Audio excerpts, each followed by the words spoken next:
Welcome to our podcast discussion on Capstone project of the first quarter of Theology for Honors. We're going to begin our discussion with talk about vocation and purpose.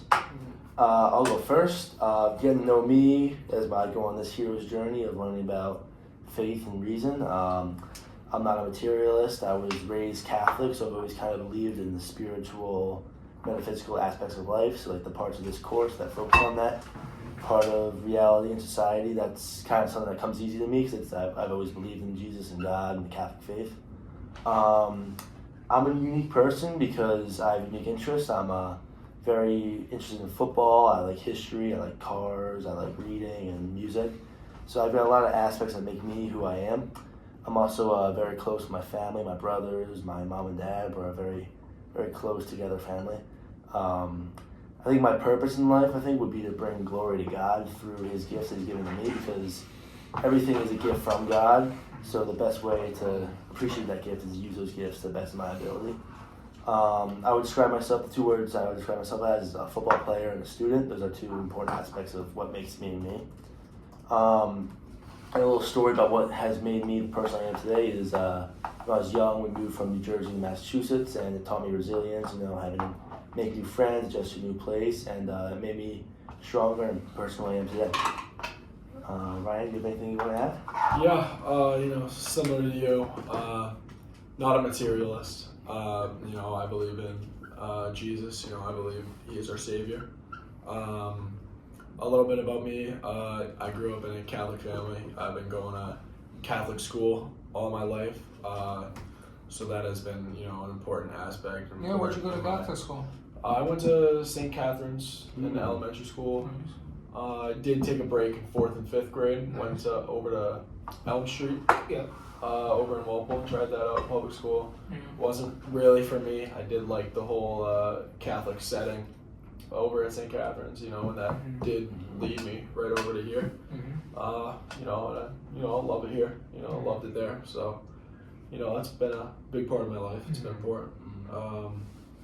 I'm also an athlete, similar to Funk. Maybe not at his level, of skill, but I'm still there. I'm still, going strong there.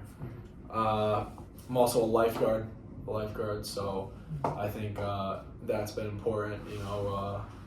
Knowing how to, save a life, knowing how to break that down and really use that in my life, to save God's creation. Yeah, you like that? Would you say that's one of your vocations? I would, put that as one of my vocations. I could see that as something, I use throughout my life, even if I'm not in that field, I still have those skills. And I can continue to use those skills, right? What makes me unique is I feel like good leadership skills. I feel like being a lifeguard and being an athlete, you get to develop those over time, and I think I was gifted with the ability to grow that. So that's important to me. I think my hero's journey, similar to Funk, is to use the gifts that I'm given from God and apply that to, grow myself and others closer to God. So, being a lifeguard, saving lives, you grow them closer to God, you help them, be better themselves. Right. And then,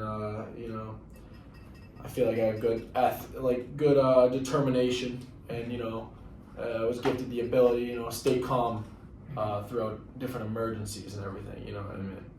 And, I think I'm still growing as, a Catholic, as a person in general, but I think I can, get to a good level where I can help others and, achieve my real journey. Some good insights, yeah. Let's hear from you, Dom. Anything, vocation, purpose? Yeah.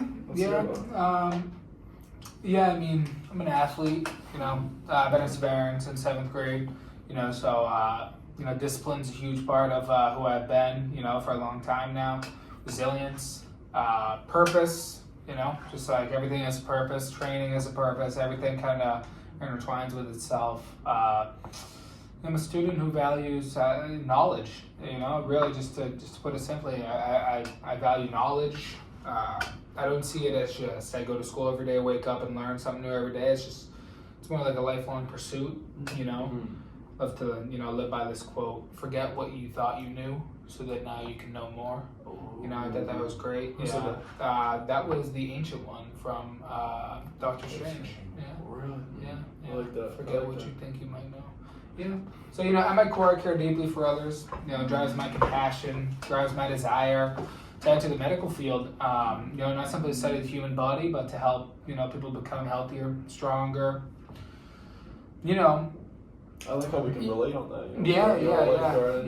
The medical field. Yeah. And, that doesn't mean that I'm a materialist, and I think that, we're all binded by, some ions and, different biological makeups and chemical, creations. I think that, the Lord has a big role in everyone's life, especially mine, and I know going through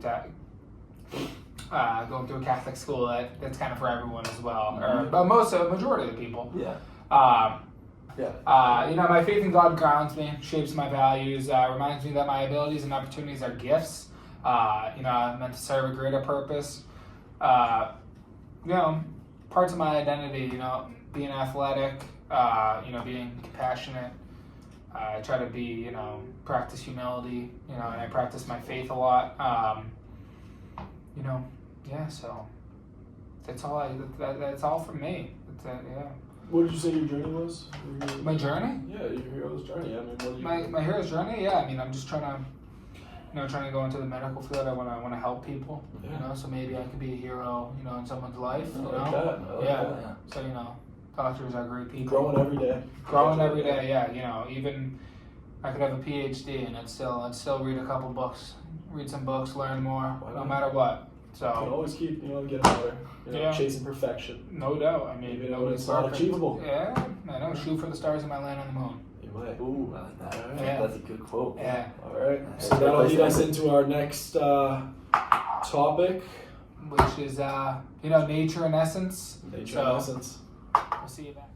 Welcome back to the podcast. Welcome back. Welcome back. All right, Block F Theo. All right. Let's start off today's topic. What are you? What am I?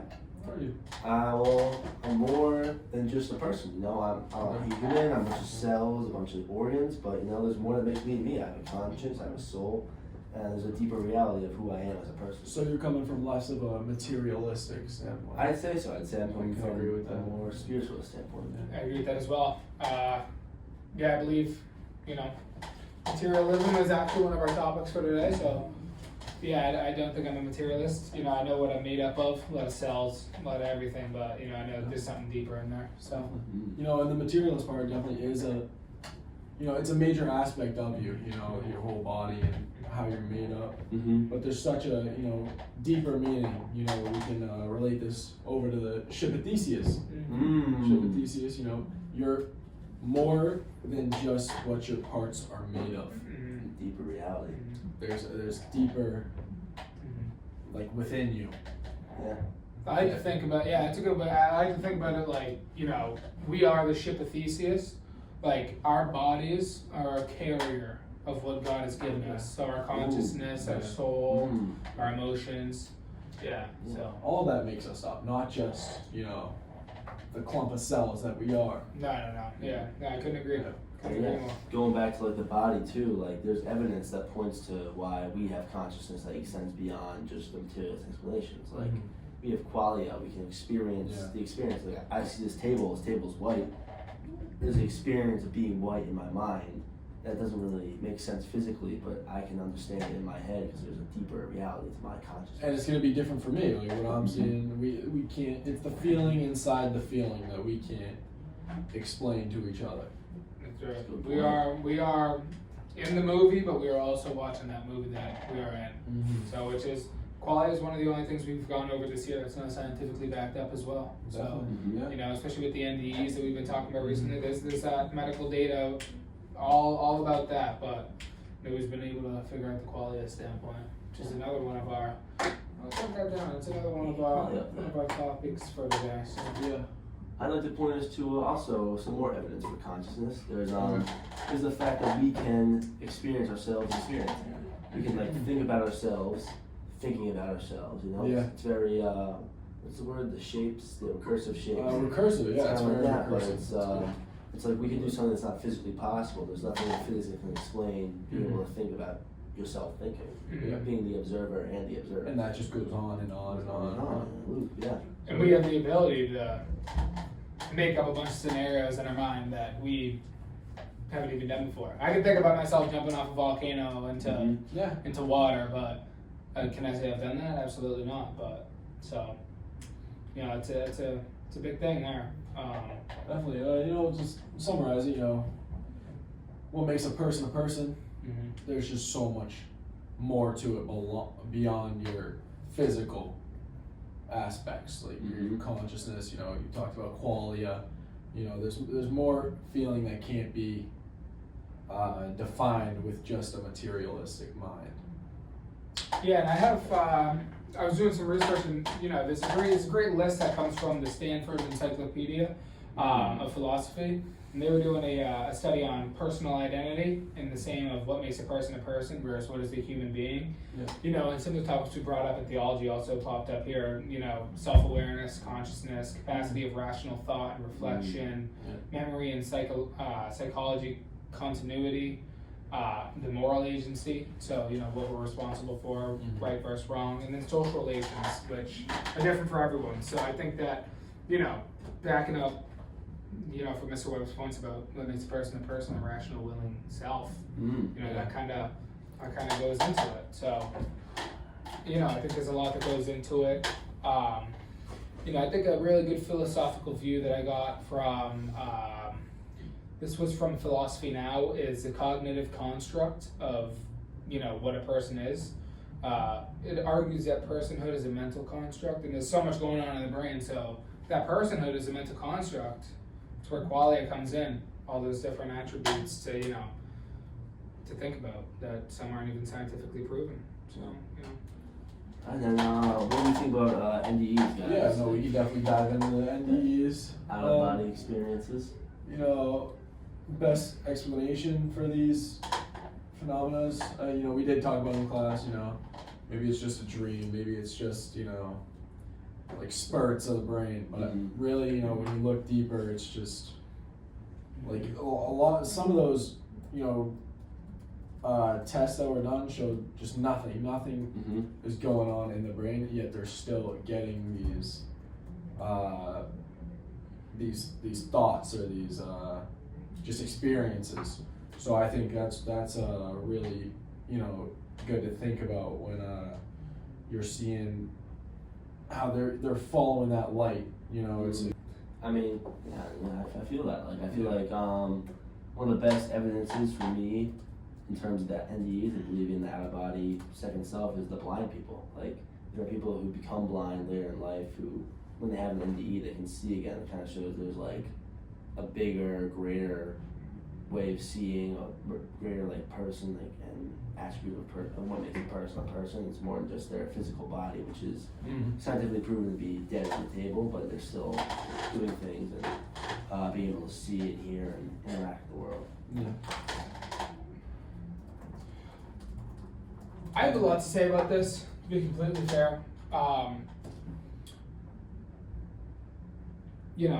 I think that the NDEs are a fantastic way for people to keep their faith in truth by watching things like that, but I also do have to bring in the construct of DMT, also known as dimethyltryptamine. DMT is naturally occurring in the body and brain when going to sleep, and also during close to death experiences. So say somebody's on their deathbed, they try and DMT is produced in the brain to kind of give an outer body experience. I know we talked about all this. That can be thought of as like a materialistic. Yeah, just to get the materialistic explanation of it. Dimethyltryptamine, it's secreted at birth through the pineal gland. And so it just kind of sets up a lot of different ideas, especially in my mind. Takes things a little iffy sometimes, but Mr. Webb was talking about how, some of these people are dead for 30 to 45 minutes, and you know some of the max, or 45. Yeah, I think 35 was the max or something like that. Which is interesting is that dimethyltryptamine has a very short half-life. So it's around 5 to 15 minutes. That's why it's so, so aggressive, so, psychoactive. So I think that there's a lot to really keep digging into, take a deep dive on that because, your body is crazy. It secretes a lot of different chemicals, hormones, and whatnot. So I think, me personally, I'm going to need a little more justification through these. So, Definitely. yeah, Yeah. but, I feel it. yeah. So, would you say, after those class periods and everything, would you say these like new ideas might challenge your existing beliefs or even like boost them at all? I would say, they augment I already was kind of not coming from a materialist standpoint, so they kind of help augment my faith and my belief in something more than the physical world. I definitely think I had, maybe both sides to begin with, I was thinking of it, from a materialist standpoint, where maybe it was, just a small dream, but like it really, emphasizes the faith where the tests shown like not having anything going on in the brain, yet you're still producing these thoughts and these still having these experiences of seeing a light. And I think that's really important to note, and I think that really did, almost get rid of that materialist standpoint, or just cancel it out for the time being. Yeah. Focus on the faith and how that impacted that. Yeah. No, I agree with that. I think it definitely has strengthened that idea for me, But like this class has been made for. We gotta see it from all different views, all different angles. So you always gotta dig deep into the science, then deep dig into the faith. So Thank you for joining us for the Thank podcast. you. thank you. And have a good day. Catch you on the flip side.